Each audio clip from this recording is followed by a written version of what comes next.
So pag-uusapan po natin ngayon ay about po sa GLoan. Saan ba natin makikita yung GLoan sa GCash or paano ba at saan ba natin makikita yung payment section po ng GLoan? Halimbawa, meron na kayo na loan, gusto niyo bayaran or hindi niyo makita yung setting ng GLoan. So, ito po, open natin yung ating GCash. Nandito po kayo sa isang cellphone ko. Ayan po, papakita ko sa inyo. Pag open natin yung GCash natin, ayan po. Nung minsan kasi magbabayad ako, kaso nga lang, ang problema ay hindi ko mahanap yung, yung GLoan icon.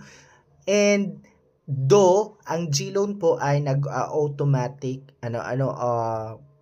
withdrawal. Ayan po, ibig sabihin, pag may laman po ang inyo pong GCash, automatic po niya kinukuha or dinideduct. So dito, ito po yung ating pong GCash.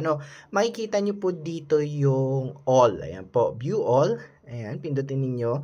Then, hanapin nyo po dito yung borrow. Ayan po, makikita nyo dyan yung borrow. Then, pindutin nyo yung borrow. Lalabas po yung GLoan.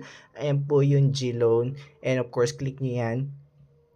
Pagka-click ninyo, makikita nyo na po dito kung magkano po yung inyo pong pwedeng borrow, kung magkano po yung inyo pong loan, and of course, meron po akong due na kailangan kong bayaran.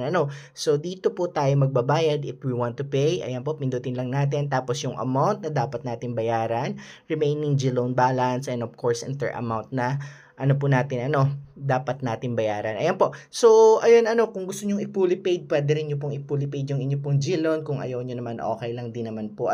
Kasi once na nagkameron naman po, or kahit ma-delay kayo ng bayad, okay lang din naman po.